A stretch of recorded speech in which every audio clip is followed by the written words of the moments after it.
Há mais de 4.000 anos, Deus apareceu para Abraão na Mesopotâmia e disse a ele: sai-te da tua terra, da tua parentela e da casa de teu pai para a terra que eu te mostrarei, e far-te-ei uma grande nação. Abraão obedeceu ao Senhor e veio para a terra prometida de Canaã, onde viveu com seu filho Isaque e seu neto Jacó, cujo nome foi mudado posteriormente para Israel.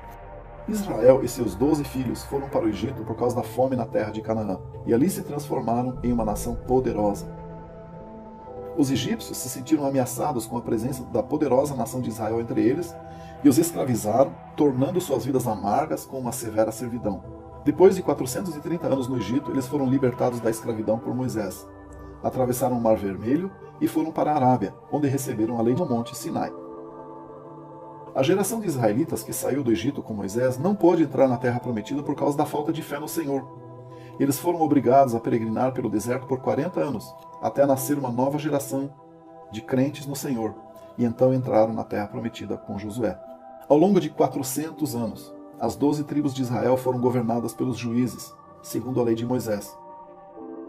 Quando desejaram um rei, como todas as outras nações, Deus indicou Saul, que reinou sobre eles durante 40 anos, seguido pelo rei Davi, que também reinou por 40 anos, e pelo filho de Davi, Salomão, que reinou outros 40 anos. No reinado de Salomão, o reino de Israel foi o mais glorioso e o primeiro templo foi erguido. Mas como o coração de Salomão se afastou de Deus em sua velhice, Deus lhe disse que 10 tribos não seriam governadas por seu filho. Após a morte de Salomão, o reino de Israel foi dividido e as 10 tribos do norte foram governadas por uma série de reis perversos que não descendiam de Davi e Salomão. Este reino do norte manteve o nome de Israel, e em algum momento a cidade de Samaria tornou-se a capital. O reino do sul, que era menor, ficou conhecido como Judá, com a capital Jerusalém, e foi governado pelos descendentes de Davi. A partir do segundo livro dos Reis, capítulo 16, o povo do reino do sul ficou conhecido como os judeus, para identificar o reino de Judá. Por causa da perversidade do reino do norte de Israel, eles foram depostos e capturados pelos assírios. Os israelitas restantes se misturaram às nações pagãs que invadiram e ocuparam a terra. Esse povo ficou conhecido como samaritanos, e as 10 tribos do norte de Israel jamais se tornaram uma nação novamente. Em algum momento do futuro, o reino do sul de Judá seria levado cativo para a Babilônia, como punição por servir a outros deuses, e o templo seria destruído. Mas depois de 70 anos, os judeus voltaram para Judá, reergueram o templo de Jerusalém e continuaram sendo governados por reis descendentes de Davi. Na época de Cristo, a nação de Judá passou a se chamar Judéia e se submeteu à legislação romana. Jesus Cristo e seus discípulos pregavam o evangelho por toda a Judéia, buscando as ovelhas perdidas da casa de Israel. Crucifica-o! Após 3 anos e meio de ministério, os judeus rejeitaram Jesus como seu Messias e convenceram o governador de Roma a crucificá-lo. Ao terceiro dia, ele ressuscitou dos mortos e apareceu vivo para os seus discípulos antes de subir aos céus e assentar-se à mão direita do Pai. Um pouco antes da crucificação de Jesus, ele profetizou que, como castigo por rejeitá-lo, Jerusalém seria queimada, o templo seria destruído e os judeus seriam levados cativos para todas as nações. Essa profecia se cumpriu no ano 70 depois de Cristo, quando o imperador romano Tito conquistou Jerusalém. Por mais de 1800 anos, os judeus se dispersaram por todas as nações. Então, em 1948, o impossível aconteceu. O Estado de Israel foi fundado e mais uma vez os judeus tomaram posse da terra prometida. Muitos cristãos proclamam o ocorrido como um milagre e uma bênção de Deus. Mas isso foi realmente uma bênção do Senhor? Ou forças mais tenebrosas estavam agindo? Este filme traz a resposta.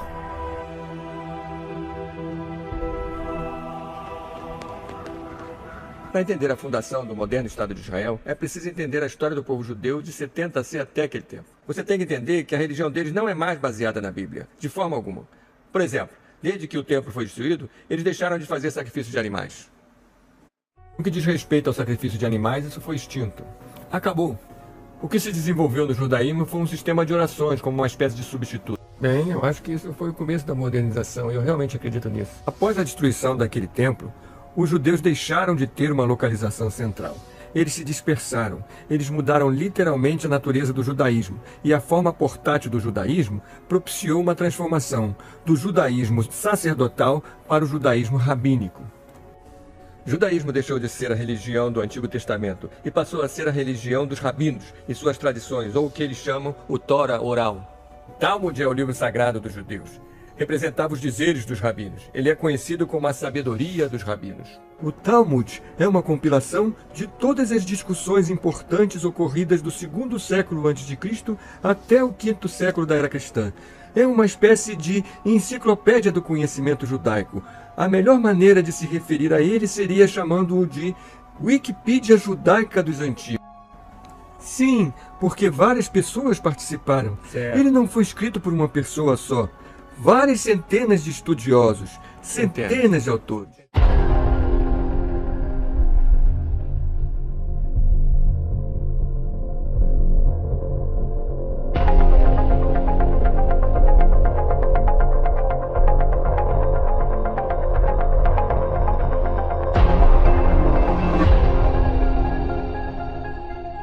De acordo com o judaísmo, a lei oral, ou o que ficaria conhecido como Talmud, foi passada aos 70 sábios que vieram até a base do Monte Sinai, mas não tiveram permissão para ir mais acima. Os fariseus acreditam que esses 70 sábios receberam uma revelação muito mais extensa e profunda do que Moisés, e que não era para ser escrita, era para ser transmitida oralmente. E essas tradições orais tomaram precedência ao Tora escrito, ou o que a gente conhece como Gênesis ao Deuteronômio. Evidência disso é achada no próprio Talmud. Erubim 21b. Meu filho, seja mais cuidadoso na observância das palavras dos escribas do que das palavras do Tora. Isso é o que distingue o ortodoxo do não ortodoxo. O não ortodoxo vê o Talmud mais como obra do homem, mas obra do homem, desenvolvimento e assim por diante. E você acredita que o Talmud é inspirado por Deus? Inspirado por Deus, sim. Tudo que tem alguma coisa a ver com as escrituras é considerado palavra de Deus por um grande segmento, incluindo o Talmud. Sim. Ele disse, vocês não acreditam na religião de Moisés. Vocês têm por religião, disse ele aos judeus, vocês têm por religião as tradições dos anciãos. Em Marcos capítulo 7, versículo 7, Jesus disse dos fariseus: Em vão, porém, me honram, ensinando doutrinas que são mandamentos de homens. E o Talmud é a doutrina dos homens. Não é possível para uma pessoa comum, não treinada, apenas ler o Talmud e entender a lei oral. É muito complexo. Você precisa de um professor. Um rabino típico terá lido de capa a capa? Não sei, depende do que ele estudou. Você já o leu de capa a capa? Eu não diria que li todos os 36 volumes, mas li vários deles. Certo, você já leu uma grande parte deles. Sim, mas estou certo que pessoas que devotam suas energias apenas para estudá-lo já o fizeram. Os judeus sempre souberam ao longo da história que se os cristãos soubessem o que estava escrito no Talmud, isso faria os cristãos muito enfurecidos. Então os judeus foram capazes de esconder muitas das blasfêmias que eles falam sobre o Senhor Jesus Cristo, porque as pessoas não falam hebraico. Eis o que eles falam sobre Jesus no Talmud. Ali há seções sobre Jesus. Na verdade, existe um livro inteiro escrito pelo diretor de estudos judaicos da Universidade de Princeton, Dr. Schaefer, um judeu. Ele escreveu o livro Jesus no Talmud. Então, se você quer saber o que Jesus tem a ver com o Talmud, pegue o livro Jesus no Talmud, do Dr. Schaefer. Peter Schaefer é o chefe de estudos judaicos da Universidade de Princeton. Em seu livro, Jesus in the Talmud, ele comenta e analisa cada menção feita a Jesus nas páginas do Talmud. Tenha em mente que o Talmud foi escrito centenas de anos depois que Cristo viveu. Então nele há referências sobre Jesus, e são odiosas e blasfemantes referências. Segundo o Talmud, Jesus nasceu em consequência de adultério. Era o filho bastardo de Maria e de um soldado romano chamado Pantera. Ele passou os primeiros anos de sua vida no Egito, onde aprendeu magia negra, idolatria e bruxaria. Jesus nasceu de uma prostituta. No Talmud, Maria era uma prostituta. Ela tinha relações sexuais com muitos homens. O pai era um centurião romano. O Talmud blasfema ainda mais do Senhor Jesus, chamando-o de tolo e comparando-o a vilões do Velho Testamento, como Balaão, Aitofel, Doeg e Geazi. O Talmud fala sobre os judeus matando Jesus? Vagamente, mas Maimônides acredita que os judeus o mataram. Os judeus o executaram por causa de certas doutrinas suas e assim por diante. Você acredita que os judeus mataram Jesus? É possível que os judeus tenham matado Jesus. Vamos supor que o fizeram. Talvez ele merecesse morrer. Talvez fosse um criador de casa. Vamos supor que o fizeram. Então matamos alguém. O Talmud de fato desdenha a respeito de Jesus morrendo jovem. Nessa passagem, você ouviu que idade tinha Balaã? Ele respondeu: homens sanguinolentos e enganadores não viverão além da metade de seus dias. Segue-se que ele tinha 33 ou 34 anos. E você diz: essa passagem diz Balaã, não Jesus. Mas olha a nota no pé da página. Balaã é frequentemente usado no Talmud como um tipo para Jesus. Não só isso, mas na Enciclopédia Judaica, volume 2, página 469, sobre Balaã disse: Balaã, dado a Jesus em Sanhedrin 106b e item 57a. Peter Schaefer afirma em seu livro Jesus in the Talmud que, sem dúvida alguma, a narrativa da execução do Talmud se refere a Jesus. Na verdade, o livro diz que não há motivo para se sentir envergonhado porque executamos acertadamente um blasfemador e idólatra. Jesus merecia morrer e teve o que mereceu.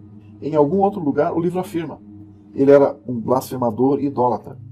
E mesmo que os romanos provavelmente não pudessem tratar com mais rigor, insistimos que ele recebeu o que merecia. Inclusive convencemos o governador de Roma, ou mais precisamente, nós o forçamos a aceitar, que aquele herege impostor devia ser executado. E nós nos orgulhamos disso. Em um artigo sobre seu novo livro, publicado em Publishers Weekly, Schaffer disse: certamente não pretendo prejudicar o diálogo entre cristãos e judeus, mas um diálogo exige honestidade e estou tentando ser honesto. Existem judeus maçônicos hoje que querem pegar o Talmud e fazê-lo cristão. Como você pode pegar um livro amaldiçoado e fazê-lo cristão? Todas essas mentiras sobre Jesus estão lá. Os pais da igreja culparam os judeus pela morte de Jesus, e é exatamente isso que faz Paulo. Paulo fez isso na Epístola para os Tessalonicenses, capítulo 2, versículos 14 e 15. Pois vocês, irmãos, se tornaram seguidores das igrejas de Deus que na Judeia estão em Cristo Jesus. Pois vocês também sofreram coisas semelhantes de seus conterrâneos, como eles dos judeus, que mataram Jesus. Agora, o que está escrito aí? Infelizmente, isto envenenou as mentes de gerações de cristãos. Você sabia disso? 1 Tessalonicenses Isso é Paulo. 2. Até hoje, 26% de todos os americanos acreditam que os judeus foram responsáveis pela morte de Jesus. Quando Mel Gibson apareceu com a sua paixão de Cristo, disseram: "Oh, é um antissemita, que pessoa horrível, ele diz que os judeus mataram Jesus." Bem, isso é o que a Bíblia diz.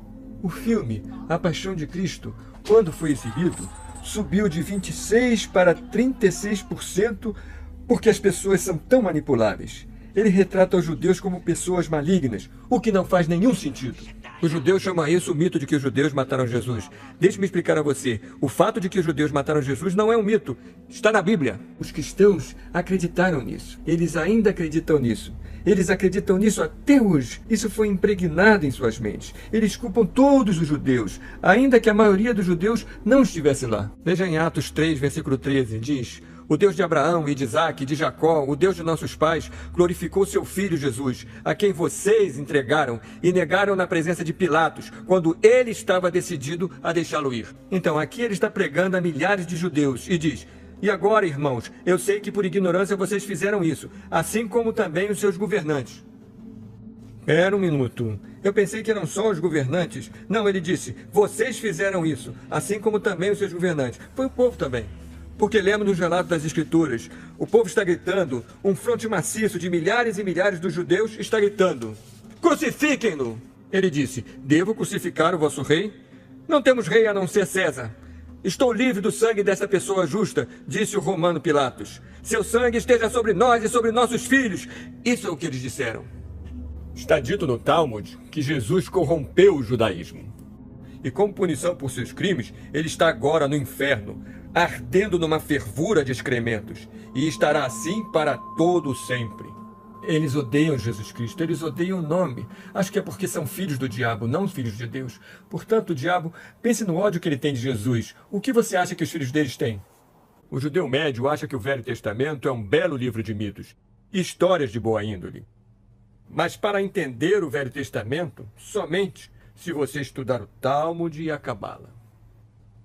Os judeus pararam de acreditar no Tora, começando em Gênesis capítulo 1. Eu acredito que a criação é um desígnio que não tem fim. A evolução faz parte desse processo. E o começo, para mim, bem, tem pessoas que falam sobre a teoria do Big Bang. Eu não tenho nada contra elas. Você não toma o começo do Gênesis com o Jardim do Éden, a serpente, você não toma aquilo literalmente, então. Não, para mim são parábolas. Então, você olha para os ensinamentos centrais dos livros de Moisés, Gênesis ao Deuteronômio, os judeus não acreditam em nada disso. Eu ouvi dizer tantas vezes: os judeus só acreditam no Velho Testamento. Eles creem em tudo que nós acreditamos, exceto Jesus. E isso é uma grande mentira. Eles não acreditam em Deus, eles não acreditam em Jesus Cristo, eles não acreditam nem no Velho nem no Novo Testamento. E como se define o que é bom e o que é mal? É o que chamamos civilização. As pessoas se reúnem e determinam: não se deve roubar. E a civilização diz: isso é mal. É assim que se avalia o que é bom. Se você vem de uma sociedade em que roubar é bom, então é assim que essa civilização distingue o bom do mal. Se você não rouba, você é mau. Se você rouba, você é um de nós. Existe um certo e um errado absoluto, ou roubar é sempre errado porque Deus disse assim? Não existe nada absoluto, em minha opinião. Diz em João 5, 46, 47. Porque se vocês acreditassem em Moisés, acreditariam em mim, pois ele escreveu sobre mim. Mas se não acreditam nos seus escritos, como acreditarão nas minhas palavras? Jesus Cristo estava dizendo aos judeus do seu tempo que eles não acreditavam em Moisés. Eles clamavam que acreditavam em Moisés, mas não acreditavam nele. Ele explica aqui que, se você não acredita nele, não acredita em Moisés. Nossa prática é diferente, nossa crença é diferente, talvez nossa abordagem seja diferente, mas a destinação é a mesma. Estamos tentando alcançar Deus. Esse é todo o objetivo. Quer dizer, você acredita que todas as religiões estão indo na mesma destinação, apenas por rotas distintas? Exato, e diferentes modos de chegar lá, e diferentes ideias sobre como chegar lá. Mas isso não torna um melhor que o outro. Não existe um caminho para Deus, não existe um entendimento único de Deus. Para conhecer Deus, precisamos nos entender uns aos outros, precisamos nos conhecer.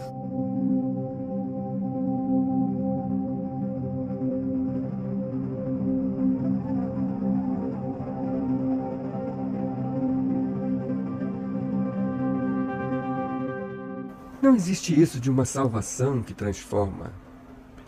Faça o que é certo e você estará salvo. Em todos os momentos. Deus não está no céu. Se alguém começa a me dizer que uma alma está no céu, o que essa pessoa sabe sobre as almas? As almas espirituais das pessoas no céu. Isso é coisa de criança. É assim que você fala com elas. Como é que o vovô não voltou para casa hoje? Oh, ele está no céu. E quanto ao inferno, é o inferno algo que faz parte do judaísmo ou não? Isto é, um lugar de punição no fogo? Eu já estive no inferno. O que chamamos de inferno é o Vale de Hinnom. Topek também, certo? Existe um lugar fora de Jerusalém chamado Vale dos Filhos de Hinnom. Neste lugar, os pagãos costumavam oferecer sacrifícios humanos.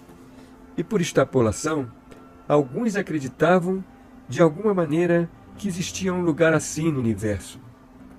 Um lugar para onde iriam as pessoas perversas. Quer dizer, você não acredita que o Antigo Testamento ensine qualquer espécie de inferno literal, certo? Não. Ok, certo. Muita gente vai lhe falar que, segundo a Bíblia, se você não fizer isso ou aquilo, terá uma vida má ou irá para o Néder. Inferno. Bom, eu não subscrevo essa ideia de qualquer maneira, mas meu sentimento é diferente. Se os judeus não acreditam na história da criação de Gênesis 1, eles não acreditam na história de Adão e Eva literalmente, eles não acreditam em Noé, não acreditam na Torre de Babel, caçoam dessas histórias, não acreditam em circuncidar adultos, não acreditam em sacrifícios de animais, em que parte do Torá eles acreditam? Este é supostamente o seu livro mais enaltecido. No entanto, quando você olha para todos os particulares do que o Torá ensina, eles não acreditam em nenhum deles. Hoje você tem um monte de cristãos evangélicos na América que são muito pró-Israel. Cristãos que são realmente zelosos em seu apoio a Israel.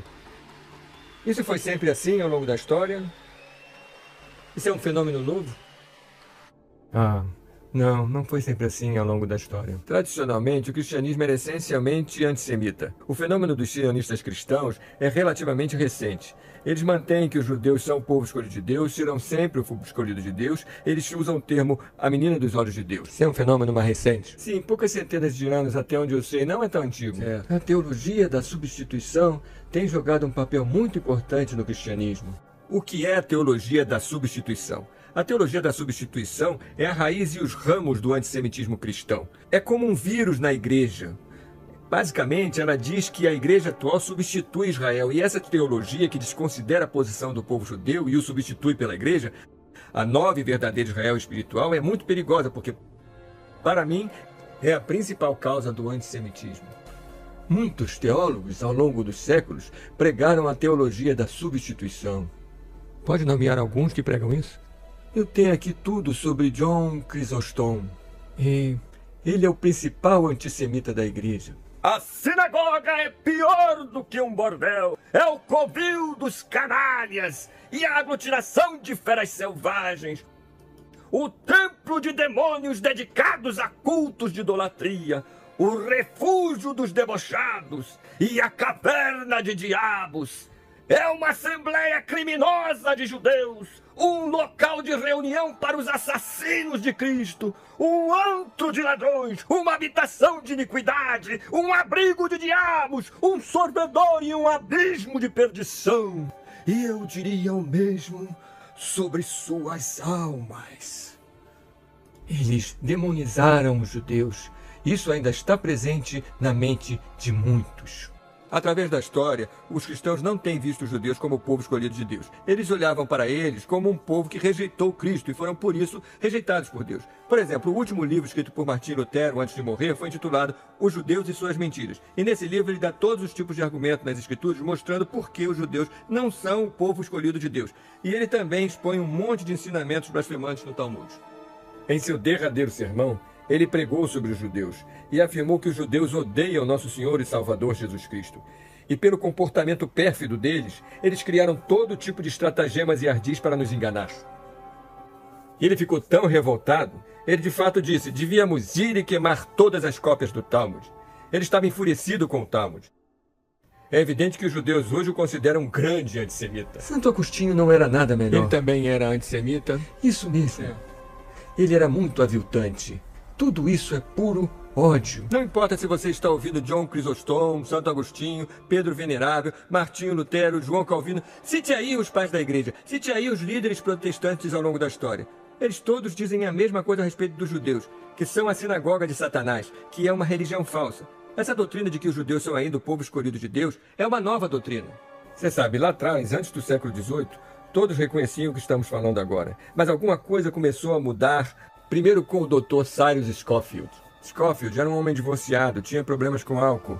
Era um advogado que virou pastor. Ele se separou da primeira mulher, Leontine Serré, em 1883, um ano depois de escrever seu primeiro livro, Manejando Bem a Palavra da Verdade. Em 1882, ele escreveu esse seu primeiro livro e em 1883 ele larga sua primeira mulher e se casa com outra. Então se torna pastor no Texas, muito famoso e popular. A Bíblia Dispensacional Pré-Milênio Scofield foi editada com aporte financeiro de importantes empresários, alguns dos quais com vínculos religiosos questionáveis. Ele conhecia varejistas judeus que o fizeram membro de um clube, chamado Clube do Lotus, uma espécie de sociedade secreta, e de repente estava cheio de dinheiro. Esse advogado corrupto, que abandonara a esposa e foi considerado culpado de muitos delitos penais enquanto procurador corrupto. Mas Scofield recebeu dinheiro, e o Oxford, grupo da Inglaterra, publicou sua Bíblia. Por que eles pegariam um advogado patife e o fariam editor de uma Bíblia? E então, de repente, surgiram milhões de dólares para promovê-la. Com essa quantidade de dinheiro, a Bíblia decolou e basicamente selou o negócio para os judeus.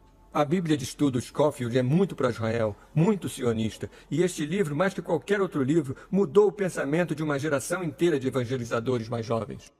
Outra crença dos cristãos da atualidade, que é incorreta e não se encontra nas Escrituras, prega que devemos abençoar Israel. Eles se valem do que chamam de pacto abraâmico. Eles se baseiam no Gênesis 12 e dizem, precisamos abençoar Israel. Se quisermos a bênção de Deus, temos que abençoá-los. Gênesis capítulo 12, versículo 1 a 3, é a principal escritura na qual Deus chama e abençoa Abraão.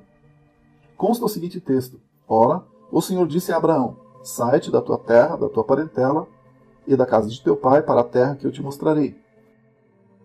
E far-te-ei uma grande nação, e abençoar-te-ei, e engrandecerei o teu nome, e tu serás uma bênção.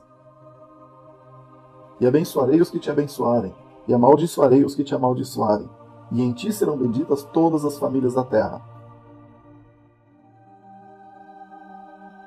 Agora, de acordo com esta escritura, Deus fez um pacto com Abraão. Ele diz a Abraão, eu abençoarei você. A palavra você é singular. Ele está falando para Abraão. Ao passo que na anotação de Scofield em Gênesis 12, ele aplica essa bênção sobre a futura nação de Israel. Isso não é o que a escritura ensina. E muitos cristãos evangélicos hoje não obtêm sua doutrina sobre Israel das várias coisas escritas no Novo Testamento. Eles estão pegando das notas da Bíblia de Scofield. Quando você estiver lendo estas promessas feitas a Abraão no Antigo Testamento, você tem de compreender o que a Bíblia ensina em Gálatas 3,16, onde está dito, agora Abraão e sua semente foi feita a promessa. Agora, se parássemos por aí, todos os cristãos de hoje em dia, os sionistas ou lá o que for, poderiam dizer, vejam, foi para Abraão e sua semente. Mas o versículo continua, diz assim, ele não diz e as sementes, com S no final, fazendo plural. Ele não diz e as sementes, como falando de muitas, mas como de uma só, e a sua semente que é Cristo. De acordo com a Bíblia, as promessas foram feitas a Abraão e a Cristo. E a Bíblia diz no versículo 29, e se sois de Cristo, então sois semente de Abraão, e herdeiros conforme a promessa. Segundo a Bíblia, nós, como cristãos, quer sejamos judeus ou gentios, somos os herdeiros das promessas feitas a Abraão. Hoje em dia, aqueles que estão no Oriente Médio, na nação de Israel, não estão em Cristo. 99% deles não acreditam em Jesus Cristo, portanto não são descendência de Abraão. Então, Gênesis 2, 1 a 3, não se aplica a eles. Pois é, as pessoas dirão, temos que apoiar Israel. Se quisermos receber a bênção de Deus em nossa igreja, se quisermos receber a bênção de Deus sobre nossa nação, precisamos apoiar uma Israel física. Se você apenas recontar a história americana nos últimos 66 ou 67 anos, você encontra a bênção de Deus no nosso país? Acaso já tínhamos legalizado o aborto na década de 1940? Não, isso veio depois. Qual era a nossa dívida na década de 1940 versus a de hoje? Como éramos então comparando com o que somos agora? Você não vai me convencer de que as bênçãos de Deus caíram sobre este país por causa de uma, entre aspas, promessa de apoiar um grupo físico de pessoas, de algum modo correlato com as promessas de Deus.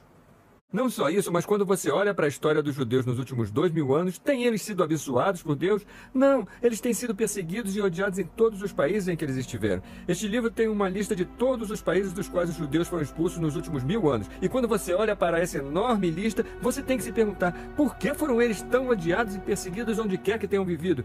E a resposta é por causa de suas blasfêmias contra o cristianismo e de suas práticas de empréstimos predatórios. No final de 1800, a perseguição aos judeus na Rússia e em toda parte se intensificou e muitos judeus começaram a acreditar que a única esperança de um futuro próspero seria possuir um Estado somente seu. Essa crença ficou conhecida como sionismo. O Estado judeu foi a realização do grande projeto de Theodor Herzl. Theodor Herzl, ele foi o fundador do sionismo. Mas ele chegou à conclusão que a causa do antissemitismo é porque os judeus não tinham um Estado próprio. Ele escreveu um livreto, O Estado Judeu. Então, só existe um modo de proteger o povo judeu no futuro.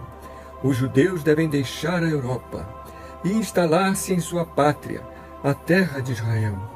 Esse livro tornou-se como a Bíblia do sionismo. Sionismo foi o florescer da esperança para o Renascimento.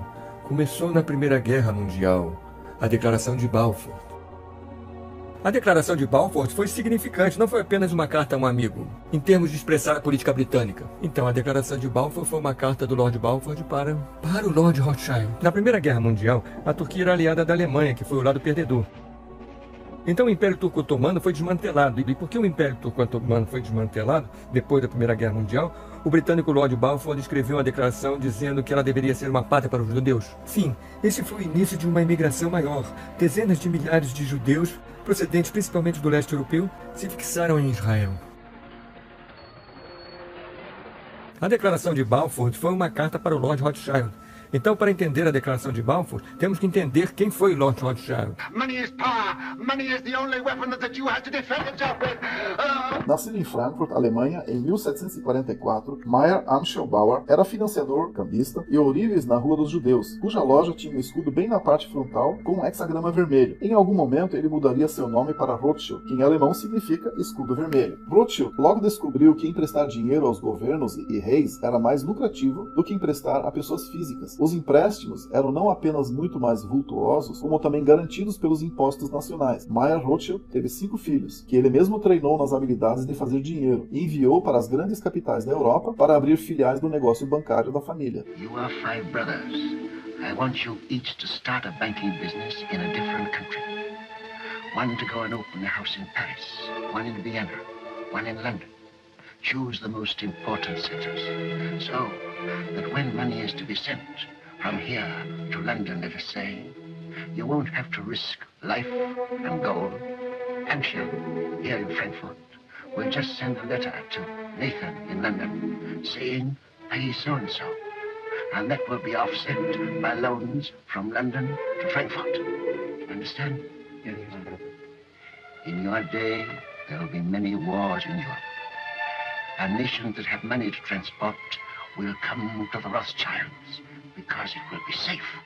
Our 5 banking houses may cover Europe, but you will be one firm, one family, the Rothschilds, who work always together. That will be your power. Quando Mayer Amschel Rothschild morreu em 1812, deixou um testamento instruindo os filhos sobre o funcionamento da Casa Rothschild. Todas as posições chaves da Casa Rothschild deveriam ser ocupadas por membros da família. A família deveria se casar com seus primos e segundo primos, o que preservaria a imensa fortuna. Os herdeiros de Rothschild eram estritamente proibidos de revelar informações sobre a sua fortuna. A família inteira tinha uma volúpia insaciável por acúmulo de bens e poder. Eles financiaram secretamente os dois lados de várias guerras europeias, dominaram o setor bancário europeu e até meados dos anos 1800 tornaram-se a família mais rica do mundo. Rothschild ajudou a fundar Israel. Rothschild foi sempre o fiador de Israel. Tudo o que Rothschild quer, ele consegue. Acredita-se que ele é o homem mais rico do mundo.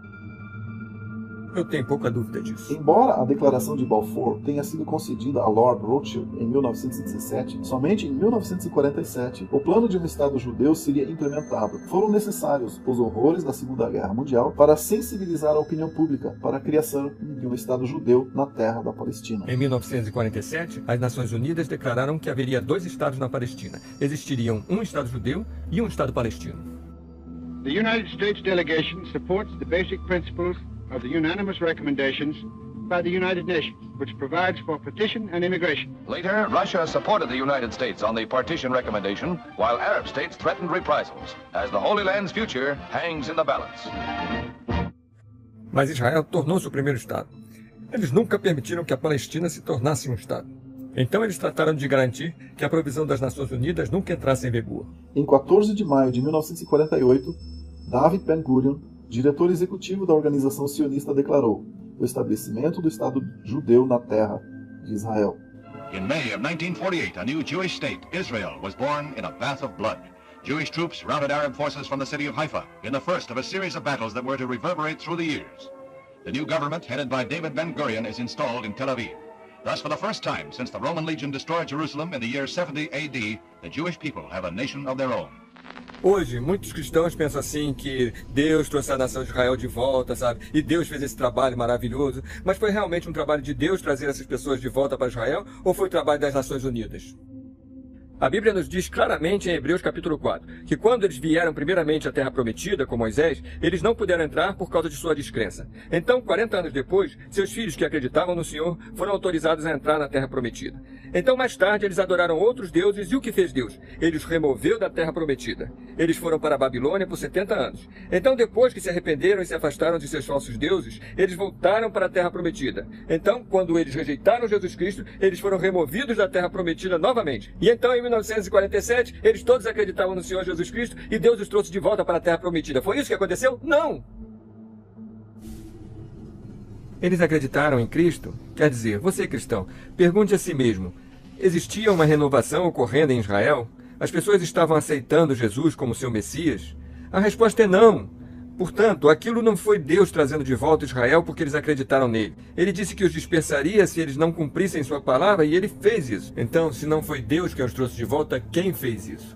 Foi o espírito do anticristo que os trouxe de volta à terra prometida. Foram as Nações Unidas que os trouxeram de volta à terra prometida. Thus, history was made as the Jewish state of Israel was born. Conceived in strife and weaned on violence, Israel has flourished to become a constructive voice in world affairs. Her flag became a symbol of hope in a troubled world. A estrela de Davi, de onde vem esse símbolo? Não está nunca escrito explicitamente na própria Bíblia. Está no Talmud? Existe uma passagem na Bíblia sobre isso? Não. Então, você não está realmente certo de onde ela vem? Não. Você me pegou. Porque ninguém sabe, né? Eu não sei. Sei que a chamada estrela de Davi tem alguma coisa a ver com Davi? Eu não acredito. Deve haver em algum lugar. Eu não me lembro exatamente qual foi a associação. Eu acredito que o que eles chamam de estrela de Davi é de fato a estrela de Renfã, porque quando você estuda a Bíblia, você vê que quando eles adoravam outros deuses, a Bíblia fala sobre eles erguendo a estrela do seu deus Renfã. Vocês rejeitaram o Deus da Bíblia. Vocês tomaram para si a estrela, que é essa estrela de 6 pontas, do seu deus chamado Renfã, ou Kium. Todos esses são nomes para Moloque, o grande Baal, o grande deus do fogo, que é o demônio. Beelzebub. Isso mesmo, Beelzebub. E eles ficaram chocados com isso. Então, quem é esse Deus da estrela? Se eles apenas lessem o Velho Testamento, eles saberiam isso. Em Amós, Deus disse: Vocês ergueram a estrela e eu fiquei furioso com isso. E vocês sacrificaram seus próprios filhos ao Deus da estrela. Pelo fogo, eles sacrificaram os próprios filhos. Os judeus fizeram isso ao Deus da estrela. Quando eles idolatravam um falso Deus, eles tinham a estrela de Renfã como um ícone, como um símbolo. Não vemos nunca a estrela de Davi na Escritura, mas sim a estrela do falso Deus Renfã. E assim sabemos hoje que eles não estão adorando o verdadeiro Deus, porque a Bíblia diz: quem rejeita o Filho, rejeita também o Pai. Mas quem aceita o Filho, tem também o Pai. Se os judeus não acreditam no Filho, a Bíblia diz que eles não têm o Pai. Então quem eles têm? Um outro alguém, um falso Deus. Portanto, eles não estão adorando o mesmo Deus que nós adoramos. Algumas pessoas dirão: eles adoram o Deus Pai. Eles apenas não reconhecem Jesus. Mas a Bíblia ensina que é impossível adorar o Pai se você não reconhece o Filho. Retornemos à fraternidade maçônica, da maçonaria. Seu grande símbolo é o G. Você olha para o esquadro e compasso? É uma estrela de Davi estilizada. De fato, eles têm a estrela de Davi inteira em vários templos maçônicos. Por que isso? A maçonaria é um estudo do judaísmo e da Cabala. The Jewish Tribune newspaper, on October 28, 1927, stated, Freemasonry is based on Judaism. Eliminate the teachings of Judaism from the Masonic ritual, and what is left? Albert Pike disse em seu livro Moral e Dogma que a Cabala é o próprio fundamento. Sem a Cabala, não teríamos os 33 rituais da loja maçônica. Mas o Deus que eles idolatram, o grande arquiteto, é Moloque, o Deus da estrela. Se alguém disser para mim que os judeus não foram lançados sob uma grande maldição pelo próprio Jesus, está lá. Em João 8,37 é interessante porque Jesus disse isso. Ele disse: eu sei que vocês são semente de Abraão. Então ele está reconhecendo o fato de que eles são descendência física de Abraão. Ele diz: eu sei que vocês são semente de Abraão, mas vocês buscam me matar porque minha palavra não tem lugar em vocês. Eu falo aquilo que eu vi com o meu pai, vocês fazem aquilo que vocês viram com o seu pai. Eles responderam e disseram para ele: Abraão é o nosso pai. Jesus disse para eles: se vocês fossem filhos de Abraão, vocês fariam os trabalhos de Abraão. É interessante porque no versículo 37 ele reconhece que eles são semente de Abraão. Ele reconhece que eles são descendência física de Abraão. Mas no versículo 39 ele está questionando, ele está dizendo: se vocês fossem filhos de Abraão, vocês fariam os trabalhos de Abraão. Ele está falando basicamente: vocês não são filhos de Abraão, porque, como ele falará mais adiante na passagem que ele diz, vocês são filhos do seu pai, o diabo. Então é interessante que Jesus, ele próprio diz que você pode ser um descendente físico de Abraão e ser da semente de Abraão e ele não considerar você um filho de Abraão. Há uma outra passagem, está no Evangelho de João, capítulo 8, versículo 44, e ele diz: os judeus são filhos do diabo. Isso é o que ele estava pregando. Wow. Jesus, ele próprio ensinou: vocês são do seu pai, o diabo, e os desejos do seu pai vocês farão. Ele foi um assassino desde o começo e não se abrigou na verdade, porque não há nenhuma verdade nele. Quando ele fala uma mentira, ele fala dele próprio, pois ele é um mentiroso e o pai da mentira. De acordo com o Senhor Jesus Cristo, ele diz: vocês são do seu pai, o diabo. Então Jesus acreditava que eles não estavam seguindo Abraão, eles não estavam seguindo Moisés, eles não estavam seguindo os profetas, eles não estavam seguindo Deus, ele diz: eles estavam seguindo o pai deles, o diabo. Você sabe, no Apocalipse 2 e 3, há versículos interessantes que falam dois que se dizem judeus e não são, mas são a sinagoga de Satanás. Não é difícil deduzir quem é a sinagoga de Satanás quando você percebe que só existe uma religião neste mundo que usa a sinagoga, judaísmo. Não é difícil deduzir quem são eles quando a Bíblia nos diz que eles dizem que são judeus e não são. Nem todos neste mundo saem por aí dizendo: eu sou judeu. As pessoas que praticam judaísmo dizem que são judeus. Você diz: pastor Anderson, eles dizem que são judeus e de fato são. Não porque Romanos 2,28 diz: pois não é judeu o que o é por fora. Nem a circuncisão é que se faz exteriormente na carne, mas é judeu o que o é no interior, e circuncisão é que é do coração, em espírito, não em letra, cujo valor não provém dos homens, mas de Deus. A Bíblia diz: a circuncisão somos nós que adoramos a Deus em espírito e nos regozijamos em Jesus Cristo e não temos confiança nenhuma na carne. Então, aos olhos de Deus, eles não são judeus, eles são a sinagoga de Satanás. A Bíblia diz em Apocalipse 3,9: eis que eu farei aos da sinagoga de Satanás, aos que se dizem judeus e não são, mas mentem, eis que eu farei que venham e adorem prostrados a teus pés e saibam que eu te tenho amado. Agora, por que Deus precisaria fazer a sinagoga de Satanás saber que ele amava a igreja em Filadélfia? Porque os judeus pensam que Deus ama somente eles. Eles não acham que Deus ama os gentios em Filadélfia. E é por isso que Deus diz: eu vou fazer a sinagoga de Satanás saber que eu tenho amado você. Deus ama os filhos do mundo, vermelhos, amarelos, pretos e brancos. Eles são preciosos em sua visão. Em João 2,22, a Bíblia dá uma definição do que é um anticristo. Quem é o mentiroso, senão aquele que nega que Jesus é o Cristo? É o anticristo, esse mesmo que nega o Pai e o Filho. Agora, para acreditar que Jesus não é o Cristo, você tem que acreditar que existe um Cristo e que ele não é Jesus. João 4 nos diz que a palavra Messias significa Cristo. A mulher diante do poço disse: eu sei que o Messias vem, que se chama Cristo. Então sabemos que a definição da palavra Cristo é Messias. Portanto, em 1 João 2,22, quando diz: quem é o mentiroso senão aquele que nega que Jesus é o Cristo? Está dizendo: quem é o mentiroso senão aquele que nega que Jesus é o Messias? Que grupo de pessoas acredita que existe o Messias, mas não crê que Jesus seja esse Messias? Mais uma vez, são os judeus.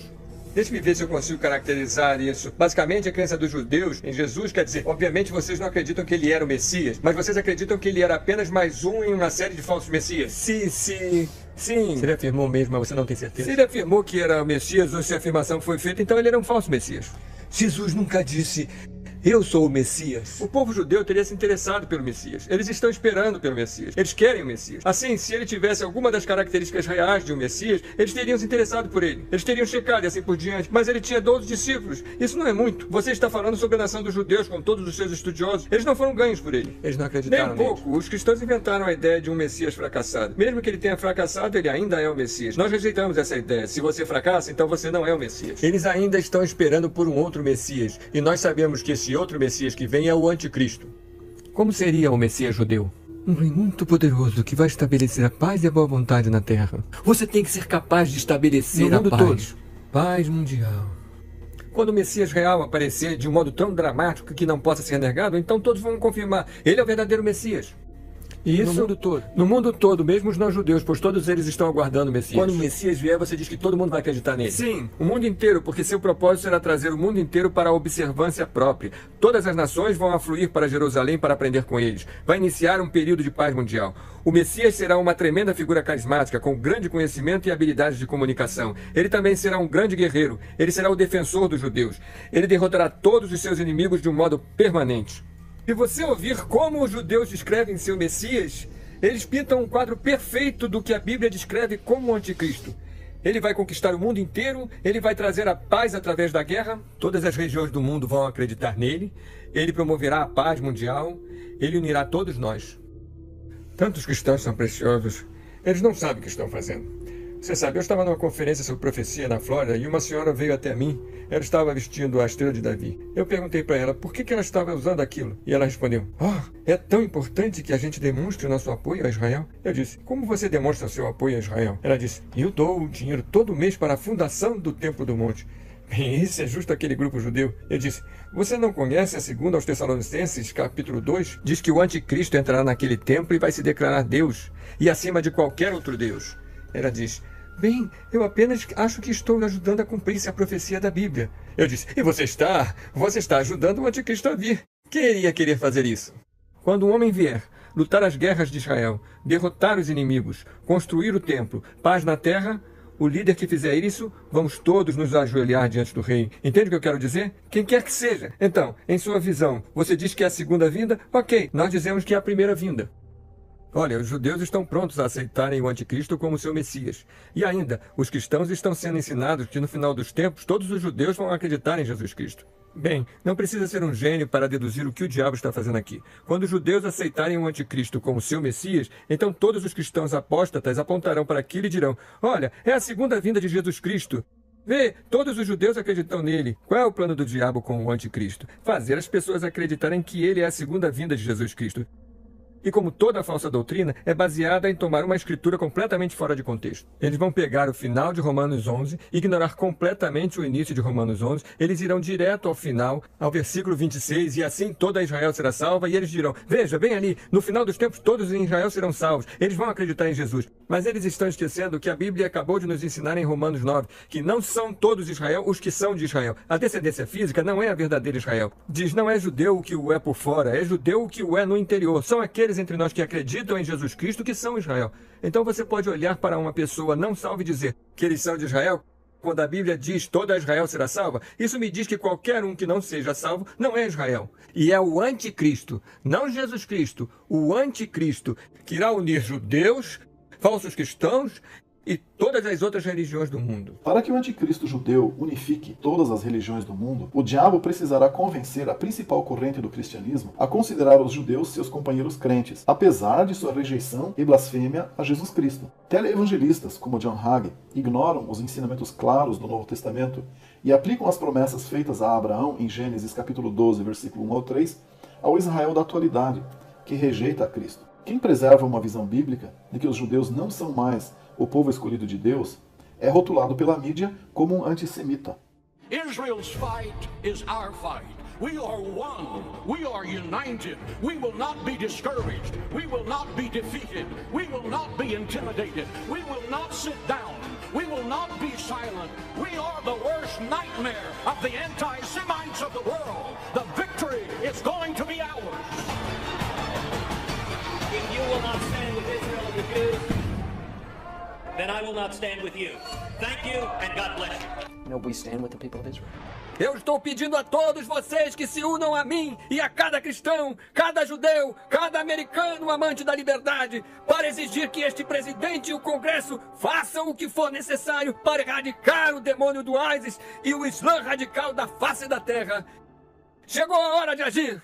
O homem, a igreja, a nação, que abençoarem o Estado de Israel e o povo judeu, serão abençoados sobre medida. Abençoar Israel não é só dizer, eu te abençoo. Tem de estar ao lado dela quando ela precisar. Claro, a Bíblia diz em 2 João 9 a 11, todo aquele que transgride e não persevera na doutrina de Cristo, não tem a Deus. Quem persevera na doutrina de Cristo, esse tanto tem ao Pai como ao Filho. Se alguém vem ter com vocês e não traz esta doutrina, não o recebam em casa, pois quem lhe deseja a graça de Deus participa dos seus malfeitos. O que você está fazendo quando você deseja a graça de Deus a alguém? Você o está abençoando. Então o cristianismo evangélico hoje está dizendo que devemos abençoar Israel. Mas 2 João ensina que se abençoarmos aqueles que negam o Filho de Deus, seremos partícipes de seus malfeitos. Evangélicos, claro, são um grande segmento da cristandade americana. Os batistas do sul, os pentecostais, a Assembleia de Deus, todos esses são grupos muito fervorosos e eles basicamente têm sido pró-Israel, pró-sionismo. Muitos deles de fato, fecharam a porta para a conversão, dizendo, você não precisa de Jesus, você é judeu. No jornal Houston Chronicle, John Hagee foi citado como autor da seguinte afirmação: não estou tentando converter o povo judeu para a fé cristã. Nada em The Night to Honor Israel, uma noite para homenagear Israel, faz isso. Na verdade, a tentativa de converter judeus é uma perda de tempo. A pessoa judia, que tem suas raízes no judaísmo, não vai se converter ao cristianismo. Todos os demais, quer sejam budistas ou Bahá'í, precisam crer em Jesus, mas os judeus não. Os judeus já têm um pacto com Deus que nunca foi substituído pelo cristianismo. E realmente essa é a coisa mais antissemita que se pode dizer. Não evangelize os judeus, porque isso os mandará para o inferno. A Bíblia diz, aquele que crê no Filho tem a vida eterna, mas aquele que não crê no Filho não verá a vida, mas a ira de Deus sobre ele permanece. Mas John Hagee ensina que os judeus já estão prontos para ir, não precisamos evangelizar os judeus. Bem, John Hagee está totalmente errado. A Bíblia nos diz que devemos ganhar as almas perdidas e pregar o Evangelho para todas as criaturas. Citei anteriormente C. Scofield, que se divorciou e se casou novamente. Não é interessante que John Hagee tem a mesma história? Divorciou-se da mulher, casou-se de novo com uma outra e lidera uma grande igreja pentecostal e enfatiza Israel ao ponto da idolatria. Livre! É livre mesmo! Dê a ele louvor e glória na casa de Deus!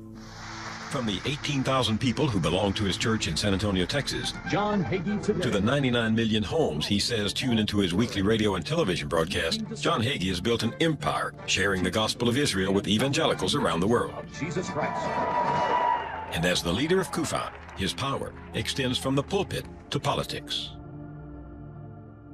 John Hagee é um falso professor blasfemo que ensina que Jesus Cristo não veio à Terra para ser o Messias. Em defesa de Israel, vai sacudir a teologia cristã. O livro prova escrituralmente que o povo judeu, como um todo, não rejeitou Jesus como Messias. Também provará que Jesus não veio à Terra para ser o Messias. Provará que houve uma conspiração do Calvário entre Roma e o sumo sacerdote Herodes para executar Jesus como um insurrecionista perigoso demais para viver. Se Jesus se recusou por palavras de fato ser o Messias, como podem os judeus serem culpados de rejeitarem o que nunca lhes foi oferecido? Leia nessa chocante exposição em defesa de Israel. Este último livro do pastor John Hagee está destinado a gerar debates acirrados entre os cristãos em todo o mundo. John Hagee não é de uma igreja batista independente, nem um seguidor da Bíblia King James, de modo que muitos dos que assistirão a esse documentário dirão, esse não é um dos nossos. Pois bem, e quanto a Sam Gibb, que há cerca de 1 ano pregou em uma igreja em Idaho e disse, e posso até citar palavra por palavra, vocês sabem de que eu nunca chamo Jesus? Eu nunca o chamo de meu Messias. You know what I never called Jesus Christ? Sabe do que eu nunca chamei Jesus Cristo? I never called him my Messiah. Eu nunca o chamei meu Messias. You know why? I said, oh, he's the Messiah. He's your Messiah. Sabe por quê? Vocês dirão, ele é meu Messias, ele é o seu Messias? Unless you're a Jew, he's not your Messiah. Se não é judeu, ele não é seu Messias. We were never promised a Messiah. Nunca nos prometeram um Messias. Lamento, mas Sam Gibb está errado. Ele pode ser até popular entre os batistas independentes, mas está errado. Seja Sam Gibb ou Peter Huckman ou quem quer que seja, a palavra de Deus é a palavra de Deus e nós não permitimos nem que Scofield, nem John Hagee, nem nosso pregador favorito, nem nosso professor predileto interfira no que a palavra realmente diz. Jesus Cristo é o Messias, ele é meu Messias, ele é o Messias de todo mundo. Hagee prossegue dizendo no artigo do jornal Houston Chronicle, muitos teólogos cristãos são antissemitas, porque dizem que o pacto com os judeus acabou, que os judeus foram substituídos pelo cristianismo e que Israel não merece os militares americanos e seu apoio. Os sionistas cristãos não somente gostam de ver o Hagee pregar que os cristãos devem apoiar Israel, como também exige que o governo americano apoie Israel militar e financeiramente. Como os cristãos evangélicos constituem grande parte da população votante, os políticos zelosamente fazem uma viagem até Israel para rezar para o Deus dos judeus diante do Muro das Lamentações. Deixe-me dizer isso. Aqueles que odeiam Israel odeiam a América, e aqueles que odeiam os judeus odeiam os cristãos. Então, oposição a Israel é oposição a Deus. E eu não me importo com aquilo em que eles acreditam ou onde eles estão na linha do tempo espiritual, porque não é problema meu. Eu tenho o apoio dele e não importa o que ele faz, nem onde ele está. Desde que invoque o nome de Javé, o Deus de Abraão, Isaque e Jacó, ele é meu irmão. Haverá, eu acho, um volver na direção de um cristianismo mais bíblico, um cristianismo mais judaico. E as linhas entre nós do tipo, esses são cristãos, aqueles são judeus, serão como, aqueles são nossos irmãos. Israel agradece o apoio do povo americano e dos presidentes americanos, de Harry Truman a Barack Obama. De fato, tenho orgulho de dizer que nenhuma administração norte-americana tem dado mais suporte à segurança de Israel do que a nossa. Nenhuma. Não permitam a que ninguém lhes diga o contrário. É incontestável. Reconhecemos o direito de Israel a se defender e o dever da América de apoiá-los. Em 2 Crônicas 19, um rei divino de nome Jeosafá estava indo ajudar Israel militarmente. Eis o que Deus disse a ele. E Jeú, filho de Anani, o vidente, saiu ao encontro do rei Jeosafá e lhe disse, devias tu ajudar ao ímpio e amar aqueles que odeiam ao Senhor? Por isso virá sobre ti grande ira da parte do Senhor. Então, estão nos dizendo hoje que se apoiarmos a nação de Israel, seremos abençoados por Deus por causa de Gênesis 12, quando em realidade a Bíblia ensina que se ajudarmos uma nação ímpia e perversa como Israel, teremos sobre nós a ira do Senhor. Por que deveríamos nós, como cristãos acreditantes na Bíblia, apoiar a nação de Israel, quando a nação de Israel não permitirá sequer a um cristão imigrar ao país dele? Se você quiser imigrar para Israel, você tem que renunciar ao nome de Jesus Cristo. Então, para alguém se tornar um judeu ortodoxo ou ganhar o direito de retorno, ele tem que renunciar ao cristianismo, por exemplo? Eles têm. Você não pode ser um judeu e um cristão. É um ou outro. Então, com respeito ao moderno Estado de Israel, ele requer a renúncia à ex-afiliação religiosa, ele requer um número de rituais que são destinados a purificar a pessoa de sua afiliação religiosa anterior. Alguém que não é judeu não teria apenas um convite automático para emigrar para Israel? Não como cidadão. Não como cidadão.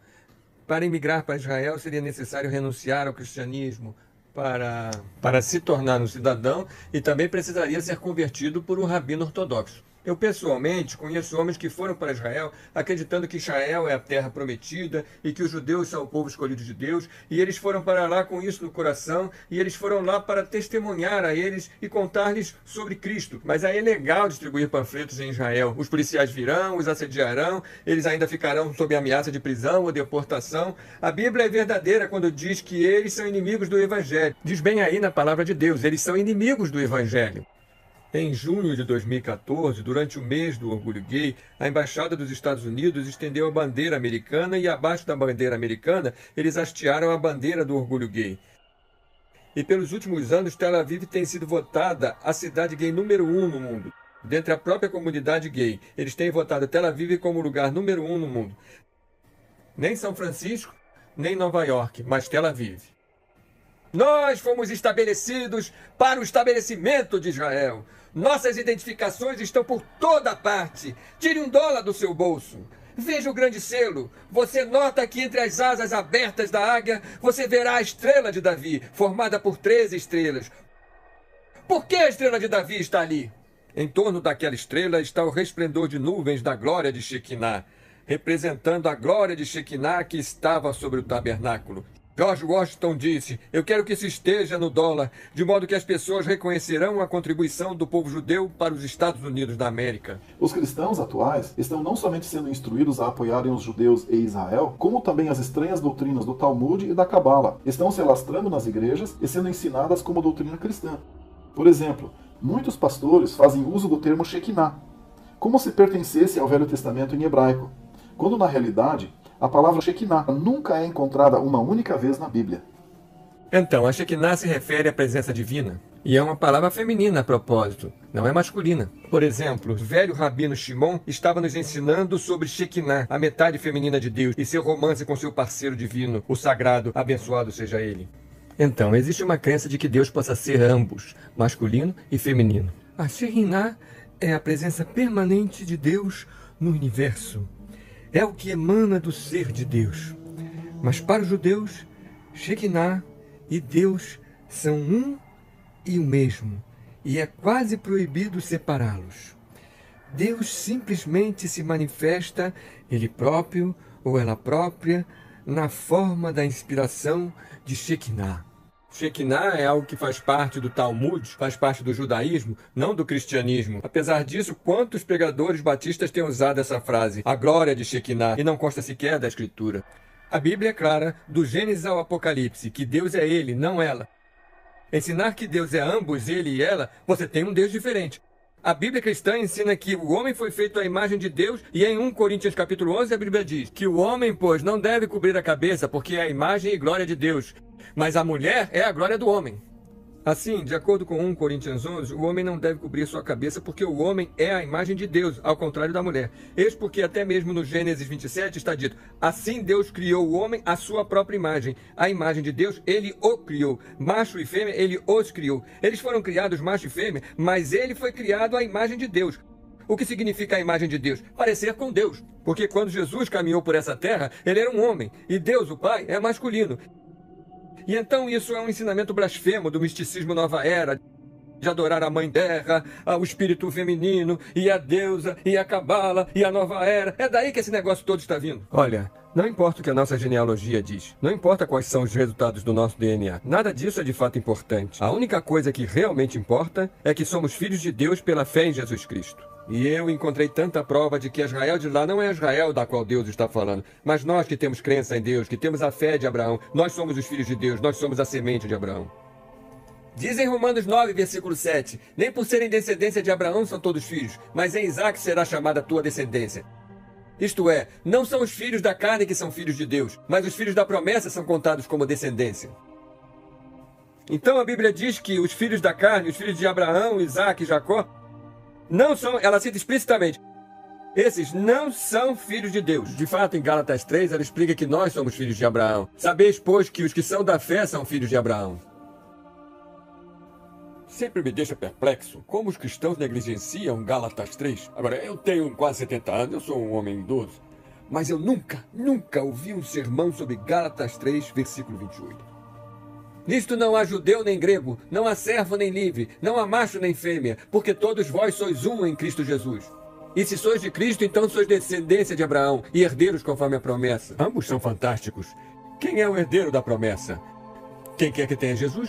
Efésios capítulo 2 lê-se: portanto, lembrai-vos de que vós, noutro tempo, éreis gentios na carne, e chamados incircuncisão pelos que na carne se chamam circuncisão, feita pela mão dos homens, que naquele tempo estáveis sem Cristo, separados da comunidade de Israel, e estranhos às alianças da promessa, não tendo esperança e sem Deus no mundo. Mas agora, em Cristo Jesus, vós, que antes estáveis longe, já pelo sangue de Cristo chegastes perto. Versículo 19: assim que já não sois estrangeiros, nem forasteiros, mas concidadãos dos santos e da família de Deus.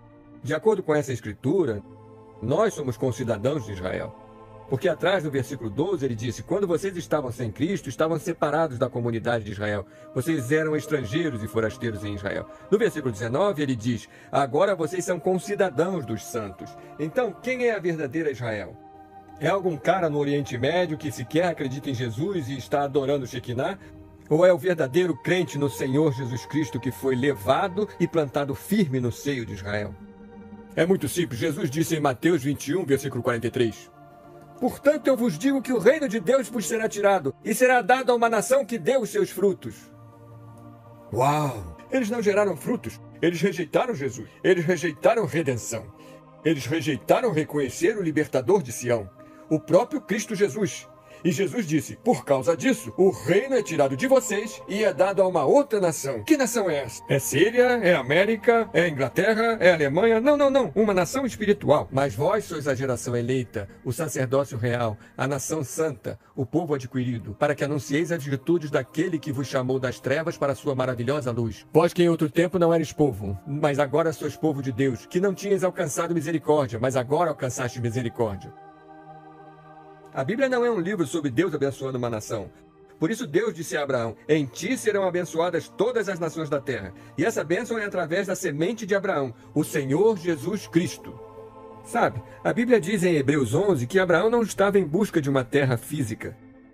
Ele procurava uma cidade que tivesse fundamentos, cujo construtor e fazedor fosse Deus. Nós, cristãos, buscamos uma nova Jerusalém, buscamos uma cidade celestial. Como diz Hebreus 11, capítulo da fé, mas agora desejam uma melhor, isto é, a celestial. Por isso também Deus não se envergonha deles, de se chamar seu Deus, porque já lhes preparou uma cidade. Deus preparou uma cidade para nós, uma cidade que não podemos encontrar fisicamente nessa terra, porque é uma cidade celestial. É algo que Deus preparou para aqueles que têm fé nele.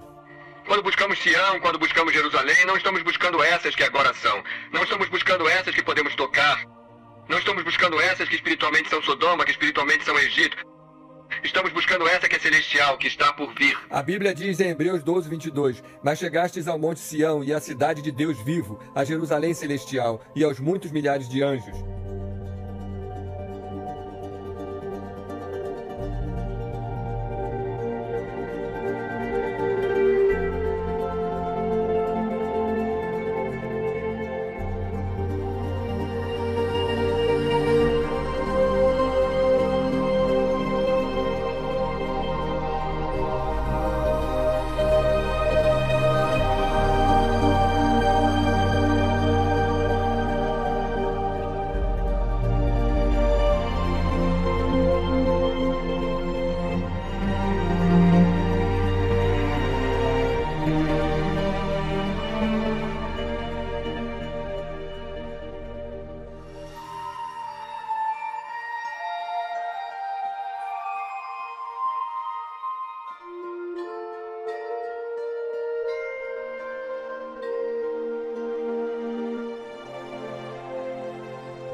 Bom, despeço-me lhe desejando que fique na paz de El e na graça de Yelcha.